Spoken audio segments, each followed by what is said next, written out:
Bismillahirrahmanirrahim. Assalamualaikum warahmatullahi wabarakatuh. Perkenalkan, kita dari kelompok yang akan membahas sebuah politik yang ada di Indonesia. Perkenalkan dulu, nama saya Ilham Eka Prawira sebagai ketua kelompok, dan sebelah kanan saya Muhammad Arfi Ramadan. Selamat mendengarkan dan menonton video ini dengan seksama. Di sini teman saya akan menjelaskan apa itu politik yang ada di Indonesia. Silakan. Politik Indonesia adalah sebuah negara hukum yang berbentuk kesatuan dengan pemerintah berbentuk republik dan sistem presidensial dengan sifat parlementer. Woi. Iya banyak kan son. Nah, iya teh nah jadi nita. Yang sok tetep sebelumnya kita telah mempelajari pada bab 1. bab 1. Lalu apa hubungannya dengan ancaman pada HAM? Apa hubungannya? Korupsi jugalah pelanggaran HAM. Tuh, dengerin. Karena selain hak kita harus memenuhi kewajiban dan mengambil uang rakyat untuk kepentingan pribadi. Tuh, haram, eta teh haram. Adalah sebuah pelanggaran HAM. Tuh.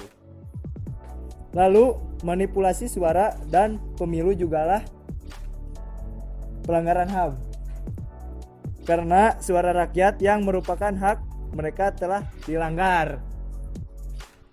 Guys. Halo guys, saya Fauzan. Saya akan menerangkan tentang korupsi.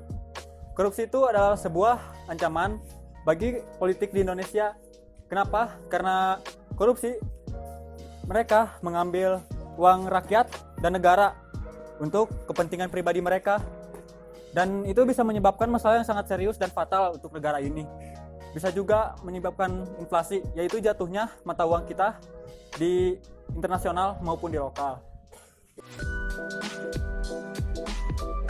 Kalian pasti tahu apa itu SARA. Ya, SARA adalah akronim dari suku, ras, agama, dan golongan.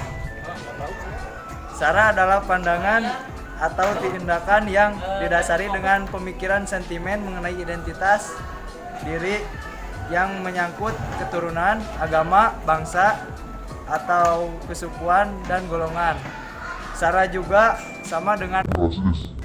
Nah, sekarang apa hubungannya dengan politik? Jutaan orang tidak menyadari bahwa politik SARA lebih berbahaya daripada politik uang. Wow. Hubungan SARA dengan politik, terkadang ada calon pemimpin yang memanfaatkan suku, agama, dan ras untuk menambah pendukung mereka. Sapu. Karena SARA bisa mengakibatkan disintegrasi bangsa bahkan sampai tingkat yang ekstrim.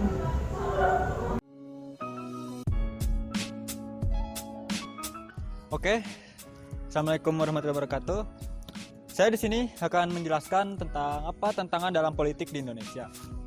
Jadi gini, Anda tahu tantangan? Oke, tantangan itu bagaimana sesuatu itu menghalangi kita untuk mencapai sesuatu tujuan. Nah, lalu apa tantangan politik dalam politik Indonesia? Tantangannya adalah kelompok-kelompok masyarakat yang separatis, yang sangat ekstremis untuk menjunjung agama kelompok atau rasnya sendiri dan menghancurkan ideologi yang sedang berlaku saat ini. Biasanya, kelompok-kelompok itu suka melakukan demo seperti aksi-aksi kemarin yang menolak terpilihnya salah satu presiden di negara ini. Ya, pasti meskipun presiden itu ditolak oleh banyak kelompok, jika mayoritas kelompok di negeri kita tetap memilih presiden kita yang sedang berlaku sekarang, maka rakyat yang lain juga akan mengikuti yang lainnya. Selain tantangan tadi, bisa saja terjadi demo atau penolakan kepada pemimpin saat ini jika sang pemimpin itu tidak memuaskan rakyatnya. Bisa saja dengan cara membuat peraturan yang ditolak oleh rakyat itu, maka rakyat pasti akan menolak, memberontak, dan akhirnya terjadi demo.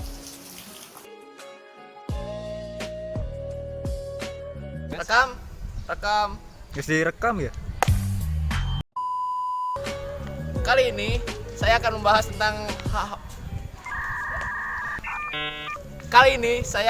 tentang hambatan dalam politik di Indonesia. Jadi, yang pertama, hambatan dalam politik di Indonesia yang membuat Indonesia menjadi tidak maju, yang pertama adalah banyaknya politikus yang egois. Nah, jadi gara-gara politikus tidak egois itu, mereka bukan tidak egois sih. Jadi gara-gara para politikus yang egois, mereka pikirannya tidak terbuka, yang membuat mereka itu menjadi tidak open minded.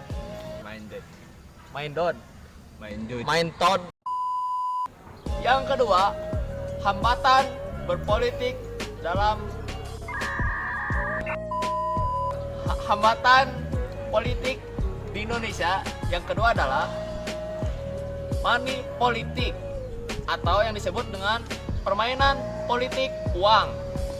Dalam suatu kasus, ada seorang calon pemimpin yang membayar para masyarakat untuk mengumpulkan suara. Tapi saat pemilihan, si calon pemimpin itu tidak terpilih.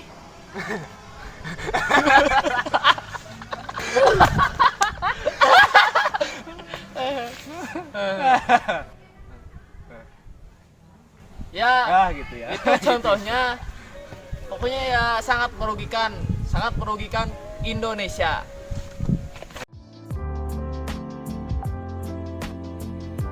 Kita sudah mengetahui bahwa sistem perpolitikan di Indonesia itu dengan sistem pemerintahan dan kepala negara yang dipimpin oleh seorang presiden.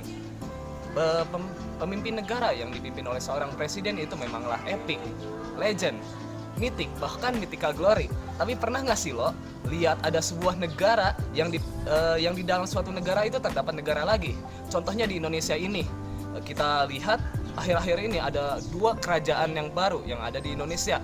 Yang pertama Keraton Sejagat, dan yang kedua Sunda Empire. Hal itu sudah pasti jelas sangat-sangat akan merusak sebuah perpolitikan yang Indonesia. Maka dari itu kita jangan sampai mengubah perpolitikan di Indonesia dengan mengikuti ideologi atau ide-ide politik sendiri yang akan merusak keutuhan negara.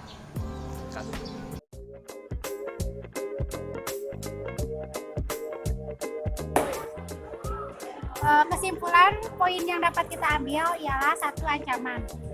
Poin 1, pelanggaran HAM. Poin 2, adanya koruptor. Dan poin 3, SARA. 2, tantangan.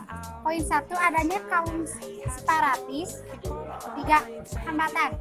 Poin 1, politikus yang egois. Poin 2, adanya money politik. 4, gangguan. Poin 1, adanya kaum yang membangun negara dalam negara.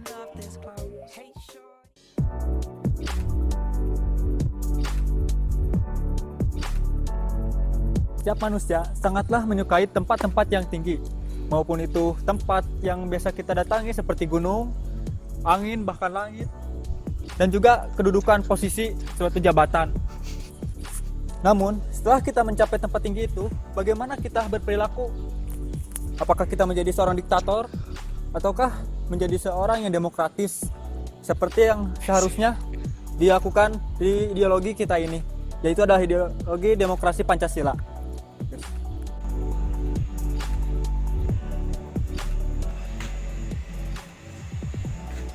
Kita memang masih pelajar, tapi kita harus bisa belajar berpolitik. Caranya bagaimana? Caranya dengan kita berorganisasi. Sangat bagus untuk melatih berpolitik di usia remaja sekarang. Contohnya saja, OSIS, Paskibra, PMR, dan saya sendiri Pramuka. Ingin menjadi seorang pemimpin itu bukanlah hanya seorang pemimpin yang ingin mencapai sebuah harta, tahta, dan juga renata. Tapi jika kita ingin menjadi seorang pemimpin, maka kita harus memiliki jiwa kepemimpinan yang dapat mengayomi bawahannya, yang dapat mencapai sebuah tujuan organisasi, tujuan negara sebagaimana yang tertera pada Undang-Undang 1945.